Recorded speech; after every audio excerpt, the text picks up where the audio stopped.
nasabun dasibul ula sibul ula bikhulahu nasabun dasibul ula sibul ula bikhulahu qala dadha nujumahal jawza'u qala dadha nujumahal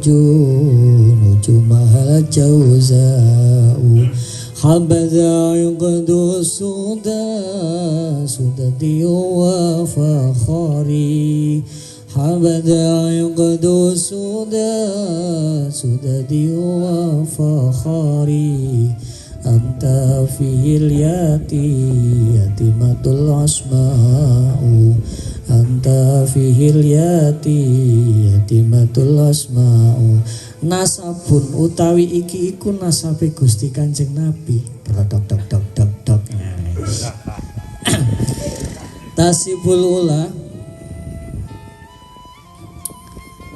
Kang nyono tasibun Kang nyono iso tasibu Kang nyono sebut soal ula ing sifat luhur bihulau gerak-gerak berapa paisin nasab. Jadi nasabnya Nabi yang kau anggap sangat mulia itu ya dengan dihiasi dengan semua kemuliaannya qalladadha.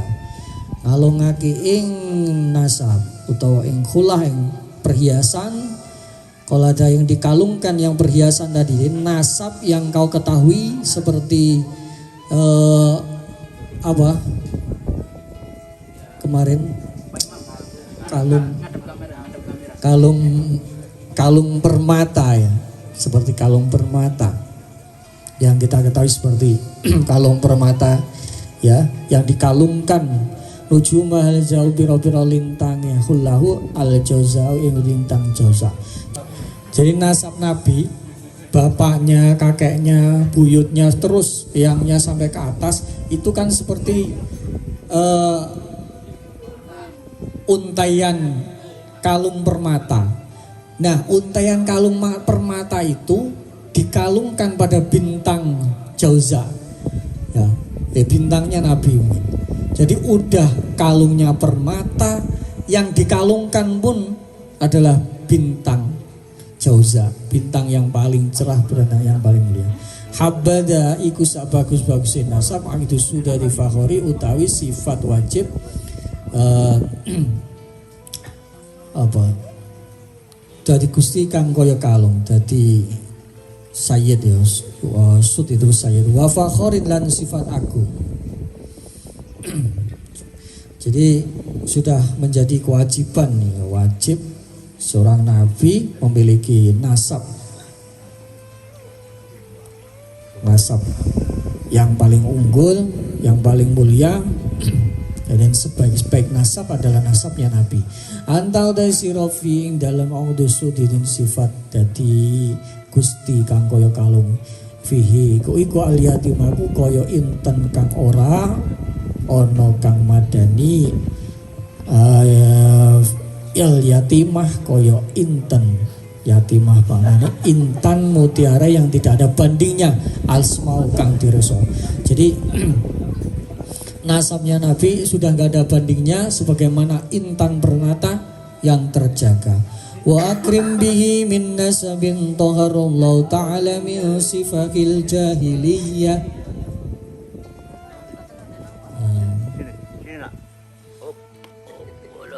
أورد الزين العراقي وارده في مورد الذي ورواه wa akrim sungguh sangat mulia sopo bihi apa tadi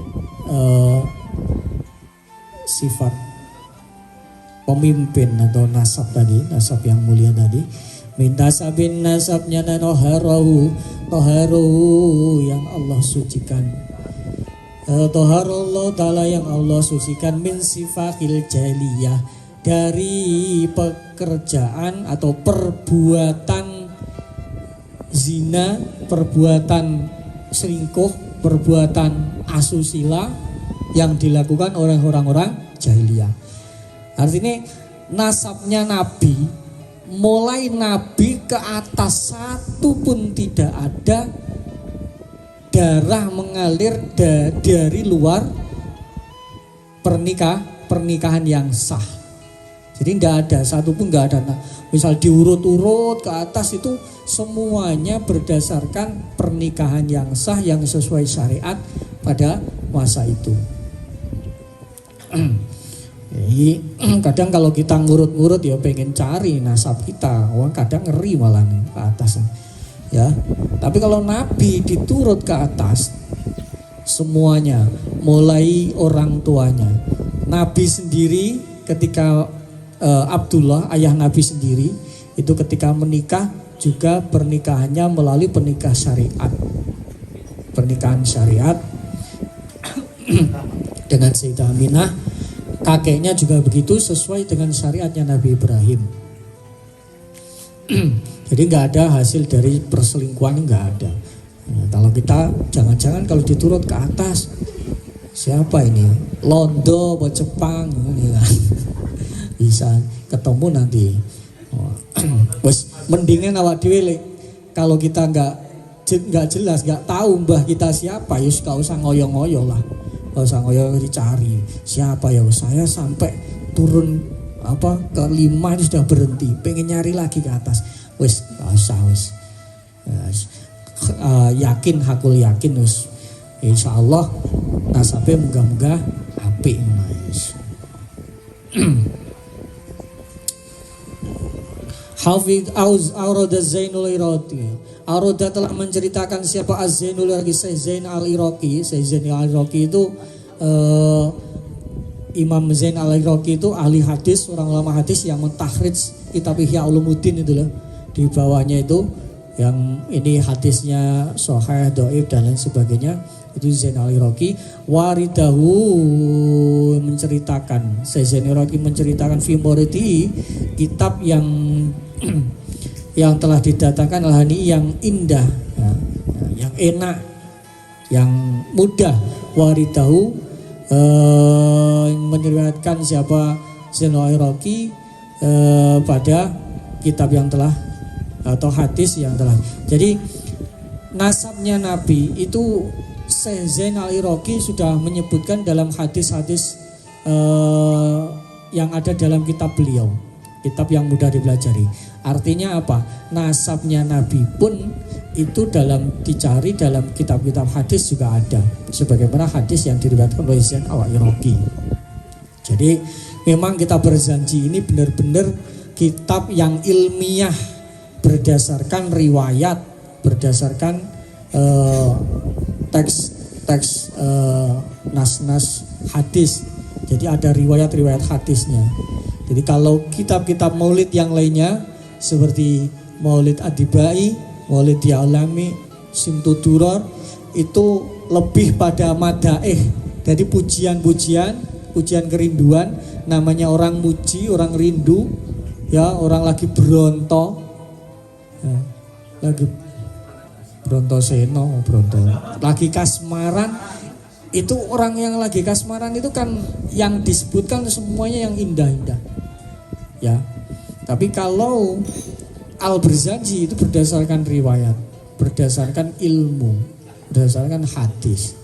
Nah, ini satu-satunya kitab yang berdasarkan yang paling ilmiah, kitab Maulid paling ilmiah. Hafidhal ilahul karamatan li Muhammadin. Lagunya piye? Hafidhal ilahul karamatan li Muhammadin aba'ul amjad sonan li ismi aba'ul amjad sonan li ismi Rakus sifaha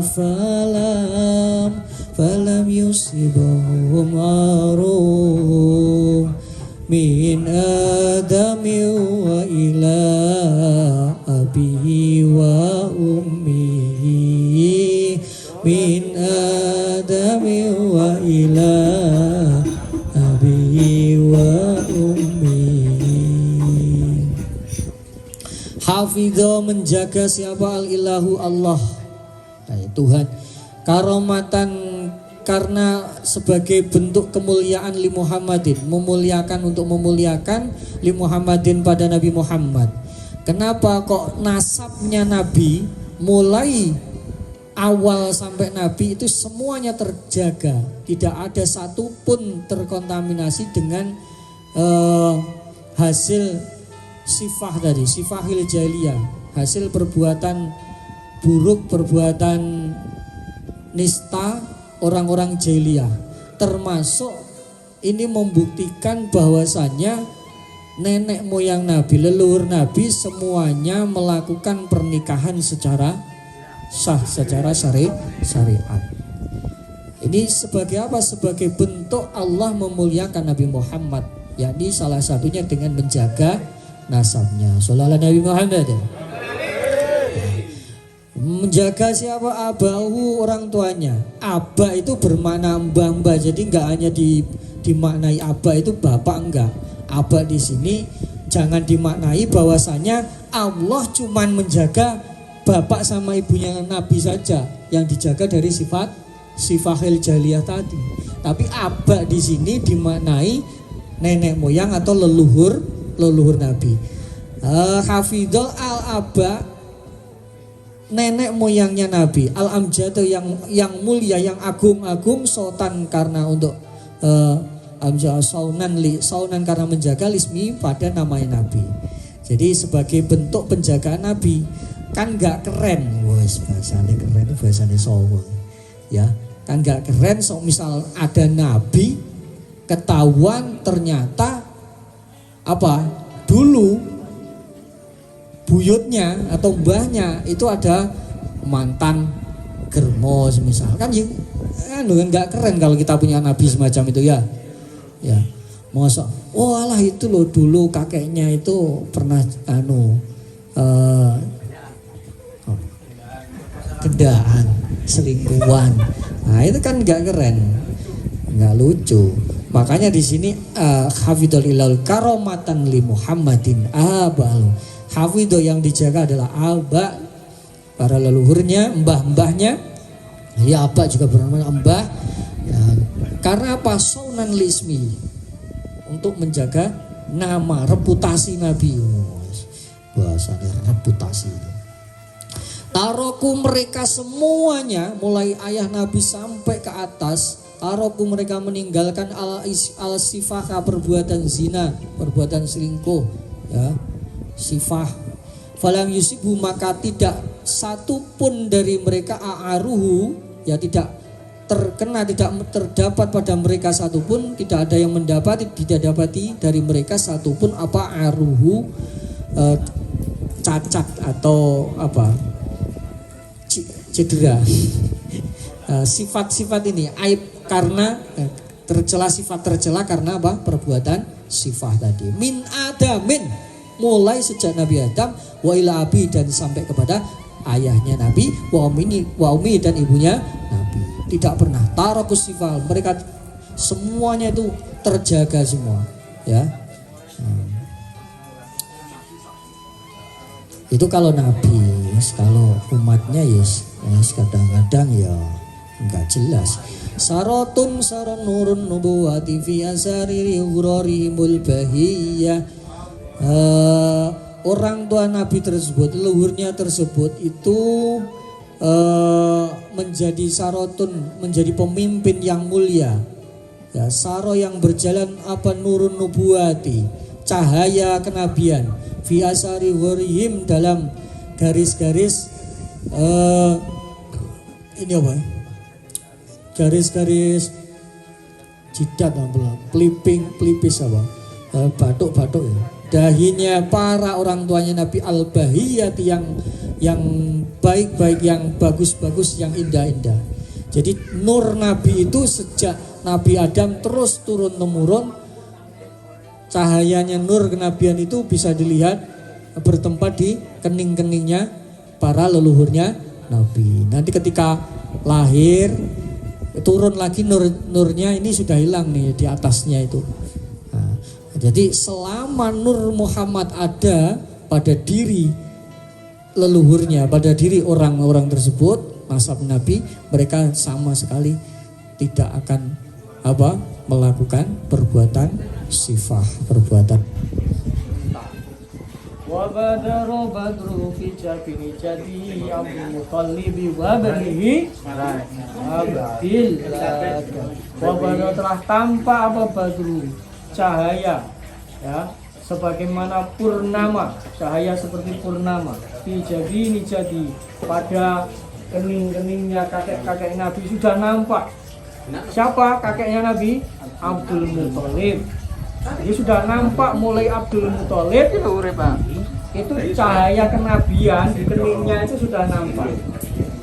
Maka Abdul Muthalib, ya, Abdul Muthalib itu ketika merasakan sejak muda itu nggak punya rasa untuk hijrah ke sana atau pengen berdagang seperti saudara-saudara, nggak ada. Pengennya itu cuman mengabdikan diri kepada ke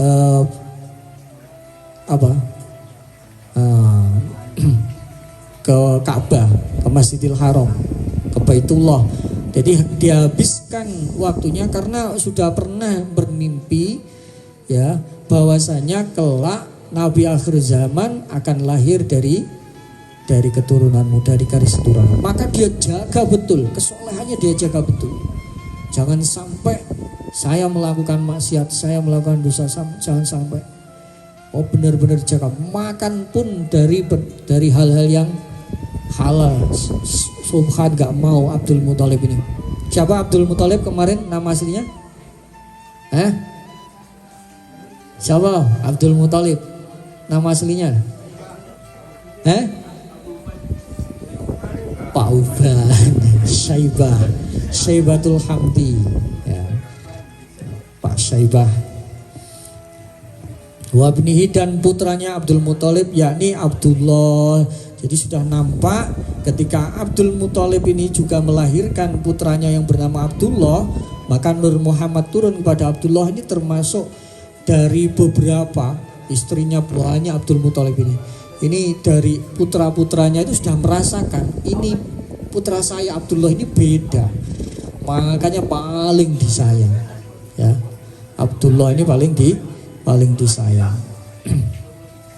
Hadirillahumma qabrul karim bi'arfi syadimin salati wa taslim. Jadi kesimpulannya ini menyebutkan tentang nasabnya Nabi Muhammad, ya. Nasabnya Muhammad bin Abdullah bin Abdul Muthalib bin Hashim bin Abdi Manaf bin Qusay bin Kilab ila akhirih. Kalau ibunya siapa? Aminah binti Wahab bin Abdul Manaf bin Zurrah bin Kilab. Nah, dari sini ketemu dari Kilab, ya. Kilab ini ketemu nasabnya Nabi dari ayah dan ibu bersatu di Pak Kilab sini. Kilab ini punya anak, yang satunya Zuhrah, yang satunya Qusay. Qusay itu menurunkan Abdullah, Zuhrah menurunkan Aminah. Qusay nama aslinya siapa kemarin? Ibnu Qusay siapa? Qusay itu anak rantau, Ibnu Qusay kan. Anak rantau, iya, karena sering bepergian Qusay maknanya jauh. Sering bepergian jauh, lama bergian gitu. Tapi masa tuanya juga kembali lagi ke kampung, ya, karena merasakan pengen mengabdikan dirinya ke Baitullah. Wallahu alam bishawab. Semoga bagi keterangan yang bermanfaat.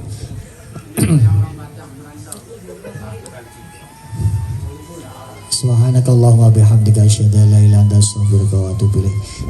Kita tutup dengan pembacaan sholawat ashil, ya. Bismillahirrahmanirrahim. Allahumma sholli ala sayyidina Muhammad ashili zalimin bizalimin wa muslimin wa ala alihi wa sahbihi